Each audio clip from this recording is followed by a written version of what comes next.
Joyeux Noël. Oui, je sais, mon bonnet est vert, et surtout il est trop petit. Mais avant le Père Noël était vert. C'est à cause d'une certaine marque qu'il est rouge. Je ne citerai pas, d'ailleurs. La boycotte. Satanée société de consommation. C'est honteux! À la vôtre. Bon, c'est parti.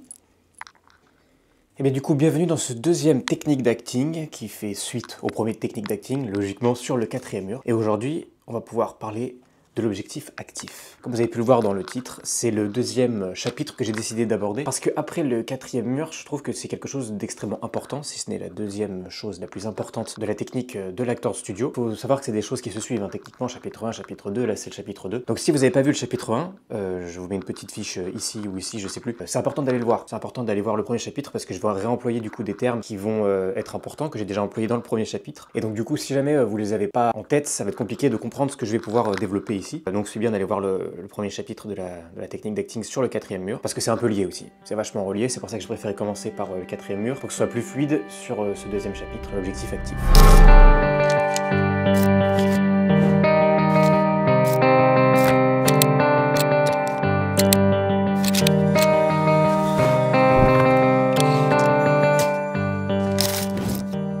Définition du coup de l'objectif actif. Pareil, je vais vulgariser un petit peu, je vais essayer de rendre ça beaucoup plus digeste. Donc rapidement, la définition de l'objectif actif de la méthode de l'acteur studio. L'objectif actif, c'est véritablement la raison de ce qui est en train de faire le personnage sur la scène ou pendant la scène. En fait, pourquoi tout simplement est-ce qu'on nous montre à, je sais pas, un acteur ou une actrice en train de fouiller partout, de chercher partout? Pourquoi? Quel est son objectif? Et donc en plus il fouille de manière active. Pourquoi en fait il est en train de faire ça? Et donc ça, techniquement, on nous le montre, que ce soit au cinéma, que ce soit au théâtre, on nous montre un acteur ou une actrice en train de faire ça, mais pour que ce soit crédible et qu'on comprenne la raison de ces actions, il faut avoir en tête un objectif actif, une raison de faire ça en fait. Parce que sinon, si on n'a pas de raison de venir fouiller de partout, de venir chercher de partout, ben, au final on le fait pas. C'est logique, comme dans notre vie. Si on se lève le matin et on s'habille pour aller au travail, ben, on a une raison, c'est d'aller au travail.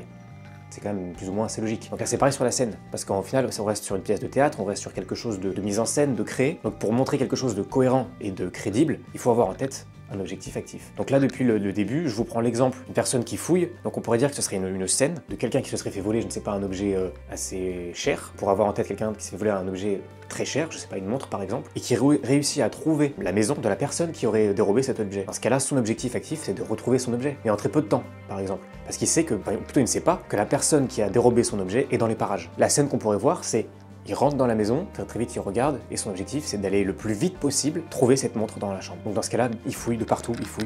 Il faut qu'on ressente du coup l'urgence, qu'on ressente la nécessité de trouver cette montre, parce que c'est une montre très chère, une montre de valeur, et qu'en même temps, on sente la peur qu'à tout moment, la personne qui habite ici peut rentrer. Et dans ce cas-là, il faut que ce soit quelque chose qu'on sente de l'extérieur, et qui soit très chargé à l'intérieur.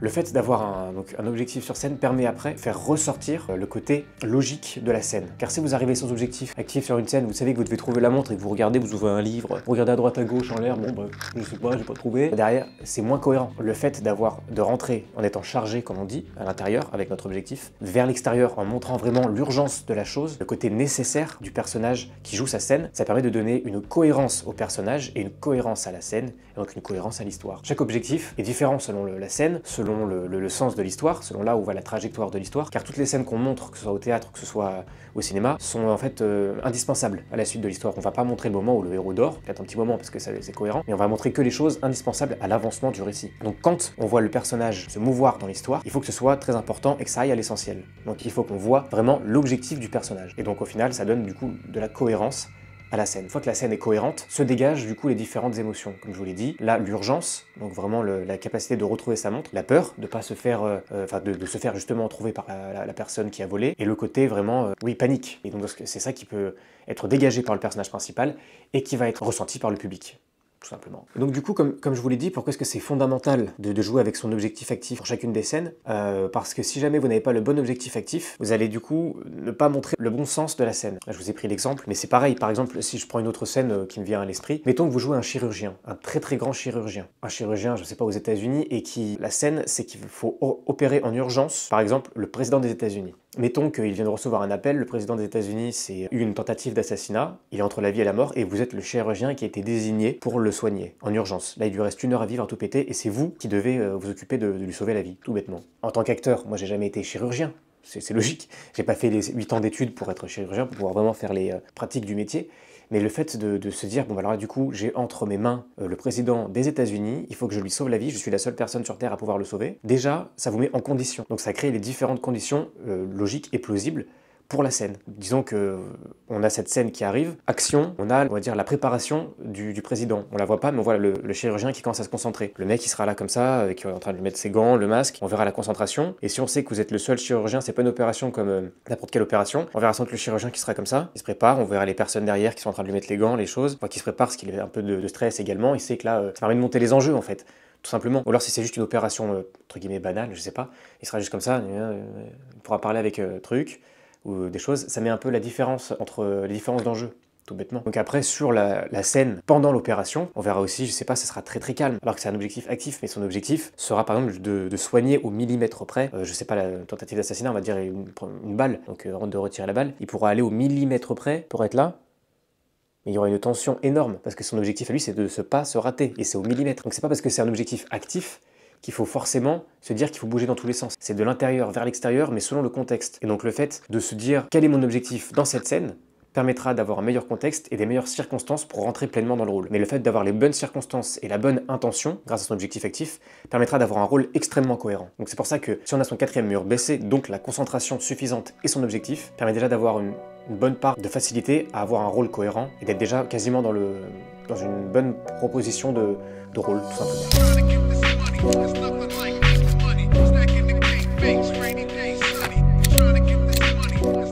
Là, très rapidement, je vais revenir sur le super objectif, parce qu'on peut en parler rapidement, vu que là, on parle de l'objectif actif. L'objectif actif, c'est scène par scène. Comme là, je vous ai dit, selon la préparation du chirurgien, par exemple, là, il peut être vraiment, dans sa préparation, son objectif, c'est de se remémorer toutes les pratiques qu'il a apprises pour refaire l'opération dans son esprit. La scène d'après, c'est vraiment l'opération lui-même, donc il doit se dire, il faut vraiment que je ne me trompe pas, je retire cette balle, que quoi que ce soit. On va dire, les objectifs varient selon les scènes, selon les enjeux des scènes, mais le super objectif, c'est l'objectif global en fait, de l'histoire. Quel est l'objectif du personnage? Pourquoi le personnage est là? Et qu'est-ce qu'il a apporté à l'avancée de l'histoire? Très souvent, il y a des petits personnages qui sont là et on se dit oui, ça ne va rien au récit. Non, si le petit personnage est quand même là et qu'il a une ou deux répliques, c'est parce qu'il a une utilité et une importance à faire progresser le récit. Il y a normalement jamais de petits personnages et de personnages inutiles au récit. Dans les personnages principaux, ils ont nécessairement un super objectif et ils ont plein d'objectifs actifs pour faire progresser le récit. Donc quel serait là du coup le super objectif du chirurgien? Techniquement là le super objectif du chirurgien ce serait d'être le meilleur chirurgien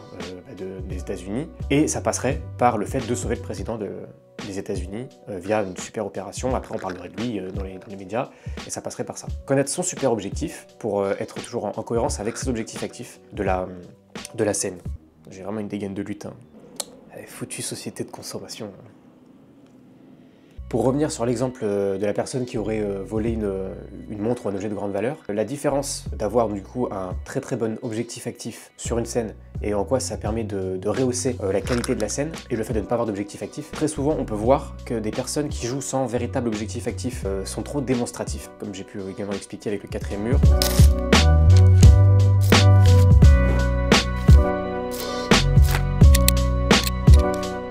Tandis que si, lorsque l'on rentre dans une scène au théâtre ou au cinéma en ayant réellement l'objectif actif en tant qu'acteur pour son personnage, on se rend compte qu'on cherche véritablement, qu'on a véritablement l'enjeu, qu'on a véritablement envie de trouver l'objet. Tandis que si on rentre en se disant, voilà, là, il faut que je cherche la montre, il faut que je trouve, en fait, on est démonstratif, on ne cherche pas véritablement et ça se voit à l'œil, ça se voit à la caméra. Donc le fait de se dire, 4e mur baissé, je suis le personnage et là, je viens véritablement chercher ma montre, je n'ai que 2 minutes pour la trouver, quitte à envoyer vraiment tout valdinguer, chercher dans les moindres recoins, ça donne encore une fois de la crédibilité au personnage et donc à la scène. Ce sont vraiment des astuces mentales pour se dire, dans la réalité, comment est-ce que j'agirais? Si vraiment je n'avais que 2 minutes, si le mec qui m'a volé cette montre, il a un flingue, je le sais pas, il faut vraiment que je me dépêche et que je prenne le temps de regarder à chaque endroit une seule fois.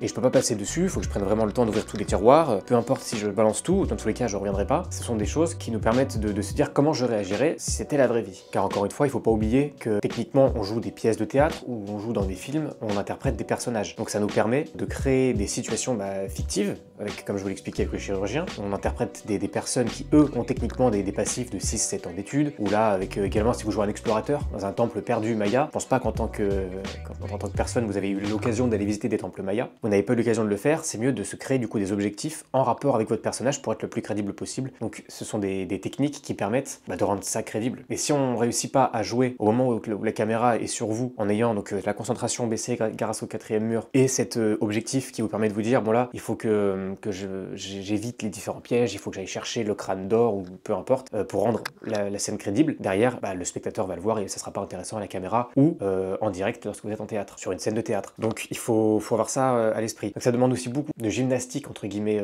de l'esprit en parallèle, pour avoir la concentration, pour pouvoir avoir son objectif actif, mais c'est via l'entraînement, via la pratique, et les différents rôles que vous pouvez avoir, que ça se crée.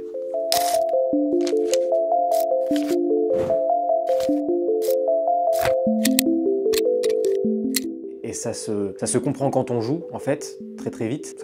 On comprend donc la théorie avec la pratique quand on est acteur, au fur et à mesure des scènes qu'on peut interpréter, des personnages qu'on interprète. C'est quelque chose en fait de très intérieur, comme je vous l'ai dit, vers l'extérieur. Ça se ressent pas de l'extérieur quand on regarde, on se dit effectivement, on voit le personnage, on voit pas le comédien. Et c'est justement pour ça que c'est fondamental. À partir du moment où on a bien compris le côté indispensable de l'objectif actif pour que la pièce, la scène, les actions du comédien et du personnage soient cohérentes, à partir de là, généralement, tout est beaucoup plus simple. Pourquoi est-ce que d'ailleurs on dit objectif, actif, pas juste objectif, ou pourquoi pas juste action, peu importe. Parce qu'il faut que notre objectif soit actif justement pour se différencier de toutes les émotions. Parce que comme je vous l'ai dit, il y a un panel assez riche d'émotions. Il faut qu'une émotion soit active, car sinon en fait on ne peut pas la transmettre. Si jamais par exemple vous restez comme ça, vous n'allez pas savoir ce que je pense, entre guillemets. Mais en revanche, si dans ma tête, là, j'essaie de me retenir de fracasser quelqu'un, il faut qu'intérieurement, quand même, on sente que dans ma tête, j'ai envie de fracasser quelqu'un. Fracasser, c'est un verbe actif. Que si je dis je suis énervé, c'est pas actif. Et donc voilà,